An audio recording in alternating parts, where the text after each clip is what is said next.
Hello friends, कैसे आप सब। स्वागत है आपका एडू अंशिका की यूट्यूब चैनल पर। फ्रेंड्स, आज हम बात करेंगे उत्तराखंड टेट 2024 के बारे में।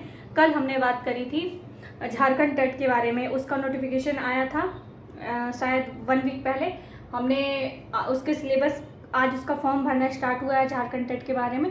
तो आज हमने उसके बारे में बात करी थी और कल भी हमने उस चीज़ के बारे में डिस्कशन किया था।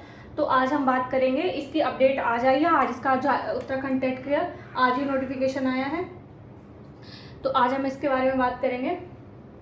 जो मोस्ट इम्पॉर्टेंट है, हम इसका आवेदन कब से होगा, इसकी फ़ीस क्या है, करेक्शन विंडो कब ओपन होगी, अगर आपने कोई फॉर्म में फिलअप में कोई गलती कर दी है आपका, तो आप कब तक इसकी करेक्शन कर सकते हो, एग्जामिनेशन डेट क्या है उत्तराखंड टेट की, और इसको भरने के लिए आपकी अर्हताएँ क्या हैं, क्या होना चाहिए, आपकी एलिजिबिलिटी क्या होनी चाहिए जिससे आप इस फॉर्म को भर सकें, ये इस पर चर्चा करेंगे। उसके बाद परीक्षा की अवधि क्या है, यानी कि परीक्षा कितने घंटे की होगी, इस बात पे हम बात करेंगे। उसके बाद हम आप कैटेगरी वाइज बात करेंगे कि आपकी फ़ीस कितनी है। ये उत्तराखंड टेट फॉर्म आपको जो भरना है, जिन भी अभ्यर्थियों को भरना है, तो उसको भरने के लिए आपकी फ़ीस कितनी आपको पे करनी पड़ेगी। पेपर 1 के लिए आपको कितनी पे करनी पड़ेगी, पेपर 2 के लिए कितनी पे करनी पड़ेगी, अगर आप बोथ पेपर भरते हो तो आपको कितनी पे करनी पड़ेगी, इसके बारे में हम चर्चा करेंगे। और इसका सिलेबस क्या है, इसके बारे में भी चर्चा करेंगे। तो फ्रेंड्स, क्लास को स्टार्ट करते हैं। ठीक, अब हम बात करते हैं उत्तराखंड टेट 2024 के बारे में। तो आपका उत्तराखंड टेट 2024 आज है 23 जुलाई और आज ही इसकी नोटिफिकेशन आई है और आज से ही इसका आवेदन शुरू हो गया। आप अब फॉर्म भर सकते हो। आवेदन इसका आज से शुरू हुआ है 23/7/2024 से, और इसका इस फॉर्म के भरने की अंतिम तिथि है 17/8/2024, यानी कि आज से लेके आप 17/8/2024 तक फॉर्म भर सकते हैं। ठीक, ये तो क्लियर हो गया। अब हम बात करेंगे इसकी फ़ीस जमा करने की। फॉर्म भरने की आवेदन रजिस्ट्रेशन की डेट आपकी लास्ट है 17 तारीख। फीस जमा करने की अंतिम तिथि है 19/8/2024, यानी कि 17 तारीख तक आप रजिस्ट्रेशन कर लीजिए।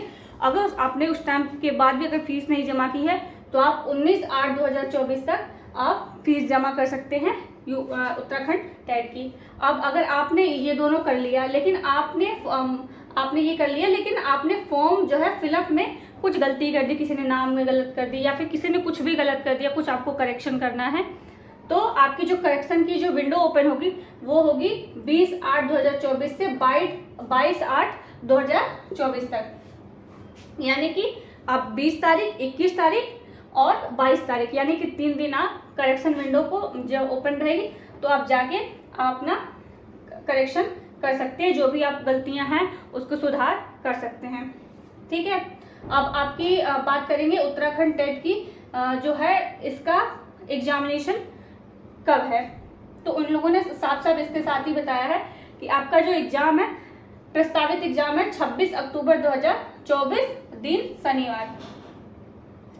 आपका अगस्त में आपका फॉर्म अगस्त में आपका भर जाएगा, सितंबर अक्टूबर, यानी कि आपको 2-2.5 महीने की तैयारी करने का मौका अच्छे से वो लोग दे रहे हैं। अभी आपका तो आज जुलाई चल रहा है, फिर अगस्त तक, तो जुलाई पूरा अगस्त मान लीजिए तो बीत ही जाएगा। तो आपका अगस्त, सितंबर और अक्टूबर मान लीजिए 2.5 से 3 महीने आपको अच्छे से मौका मिल रहा है पढ़ने के लिए। तो आप अच्छे से इसको पढ़ के और तैयार कर सकते हो, और बहुत हार्ड भी नहीं आता है, तो आप अच्छे से पढ़ के तैयार कर सकते हो और उत्तराखंड टेट क्वालिफाइड हो सकते हैं। अब हम बात करते हैं ये पेपर की, इसकी अवधि की अर्हता क्या है, इसको कौन कौन भर सकता है। जिन भी अभ्यर्थियों को पेपर 1 भरना है उनकी क्वालिफिकेशंस क्या है, इसके बारे में बात करते हैं। जिनको पेपर 1 भरना है उनको क्या होना चाहिए, उनका ग्रेजुएशन होना चाहिए 50% मार्क्स से, प्लस 2 वर्षीय डिप्लोमा होना चाहिए, यानी कि DED या BTC जो भी है। और इसके साथ ही आप स्पेशल एजुकेशन वाले भी भर सकते हैं, लेकिन इसके जो लोग जिनका स्पेशल एजुकेशन है उनको एक सर्टिफिकेट होता है, क्या नाम है, राष्ट्रीय पुनर्वास परिषद करके, उनका सर्टिफिकेट इनको लगाना पड़ता है, और 6 महीने का ब्रीज कोर्स होता है उसको करना पड़ता है। और सेकंड, जिन लोगों को पेपर 2 भरना है उनका जो है क्या है, ग्रेजुएशन होना चाहिए प्लस 2 वर्षीय डिप्लोमा, यानी कि जो इसमें एक चीज़ का आप ये ना सोचिएगा, इन लोगों का एक थोड़ा सा अलग है। इस ग्रेजुएशन इसमें भी चाहिए, ग्रेजुएशन इसमें भी चाहिए, और इसमें सेकंड पेपर में भी हम सीटेट यूपी टेट में देखते हैं कि आपका बीएड वाले ही देते हैं या हायर एजुकेशन वाले जो है वो लोग देते हैं, लेकिन यहाँ पे डिप्लोमा वाले भी दे सकते हैं उत्तराखंड टेट में, ठीक। और साथ में ऐसा नहीं है कि फिर बीएड वाले दे नहीं सकते, इसको 2 बार से डिप्लोमा वाले प्लस बीएड वाले भी दे सकते हैं और स्पेशल एजुकेशन वाले भी दे सकते हैं, ठीक। आई थिंक ये आप लोग समझ गए होंगे कि इसके लिए लेवल पेपर फर्स्ट के लिए आपका ग्रेजुएशन में 50% मार्क्स होने चाहिए प्लस 2 वार्षिक डिप्लोमा यानी कि बीटीसी या डीएलएड जो भी हो, और इसके साथ साथ आप स्पेशल एजुकेशन वाले भी बच्चे फॉर्म भर सकते हैं, और लेकिन वो सर्टिफिकेट का आप ध्यान रखिएगा, वो जो पुनर्वास परिषद से होता है एक सर्टिफिकेट होता है और एक 6 महीने का ब्रिज कोर्स भी होता है। पेपर 2, अब पेपर 2 का क्या है, वही सेम है, ग्रेजुएशन वाले ग्रेजुएशन होनी चाहिए 50% मार्क्स और 2 वार्षिक डिप्लोमा जिनका कि बीटीसी या डीएलएड और प्लस बीएड वाले भी भर सकते हैं। बीएड वालों के लिए तो होता ही है, तो बीएड वाले भी भर सकते हैं। अब परीक्षा की अवधि क्या है, पेपर 1 हो चाहे पेपर 2 हो, दोनों के पेपर परीक्षा की जो अवधि है वो 2.5 घंटे है, 2 घंटा 30 मिनट। अब हम इसके सिलेबस की बात करते हैं।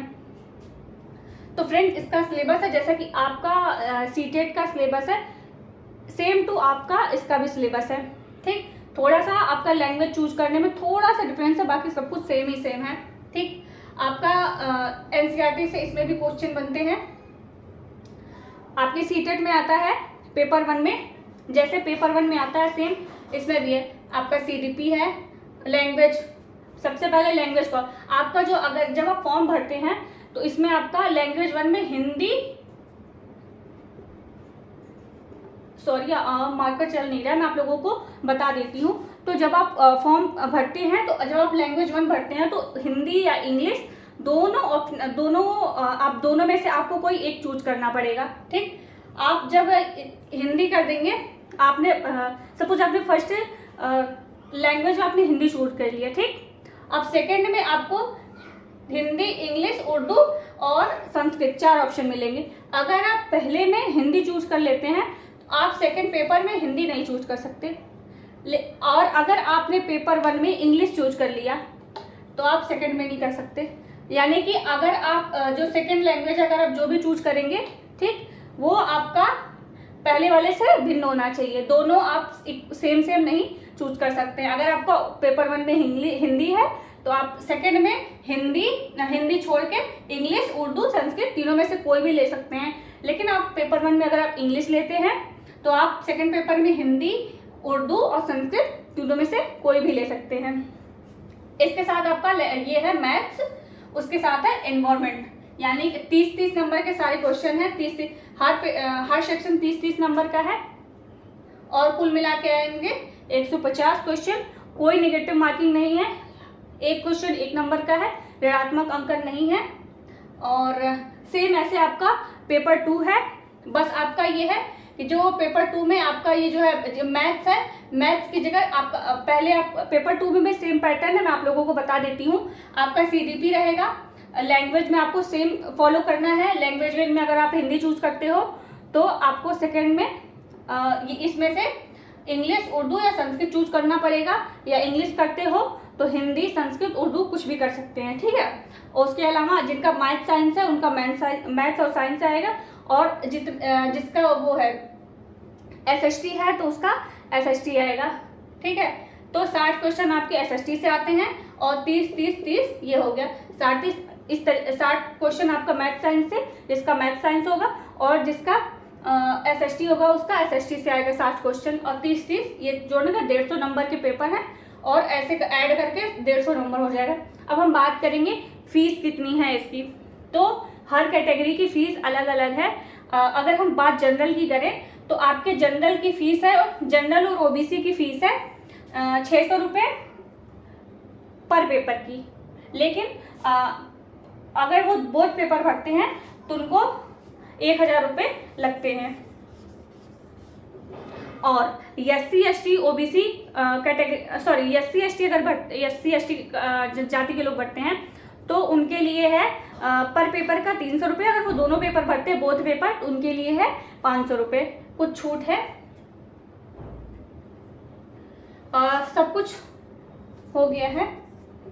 और एक और चीज़ इसमें उन लोगों ने एक बात और कही है कि अगर आप अदर स्टेट से हो, आप वहाँ की एलिजिबिलिटी टेस्ट पास किए हो, तो वो हमारे यहाँ मान्य नहीं होगी। जैसे कि मैं यूपी से हूँ, मेरा यूपी टेट निकला है, ठीक। अब मुझे भी उत्तराखंड में फॉर्म भरने हैं शिक्षक भर्ती में, तो मेरा यूपी टेट वहाँ काम नहीं आएगा। लेकिन मैंने थंबनेल में भी लिखा है कि सीटेट वाले वैलिड होंगे या नहीं। तो उन लोगों ने अपने नोटिफिकेशन में ही लिखा है कि हम अपने यहाँ जैसे उत्तराखंड टेट क्वालिफाइड जो होंगे वो हमारे यहाँ फॉर्म भर सकते हैं उत्तराखंड शिक्षक भर्ती में, ठीक।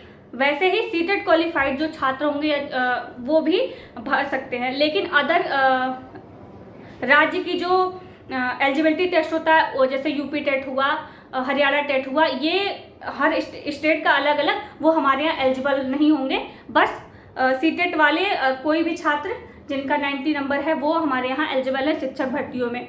तो फ्रेंड्स, इन सब चीज़ों का बहुत अच्छे से ध्यान रखिएगा। फॉर्म भरते समय आप इन सब चीज़ों का ध्यान रखिएगा, ये लैंग्वेज चूज़ करने में, नहीं तो गड़बड़ हो जाएगी। फ्रेंड्स, अगर आपको मेरी वीडियोस अच्छी लगती हैं तो आप मेरे चैनल को सब्सक्राइब करें, मेरी वीडियोस को लाइक करें। अगर आपको मेरी वीडियोस हेल्पफुल लगती हैं तो आप ज़रूर मेरे चैनल को सब्सक्राइब करें। और आपका एक छोटा सा लाइक और सब्सक्राइब मुझे बहुत मोटिवेट करता है। मुझे लगता है कि मैं मतलब कुछ अच्छा कर रही हूँ। ठीक है, फिर मिलते हैं नेक्स्ट वीडियो में। Thanks for watching this video.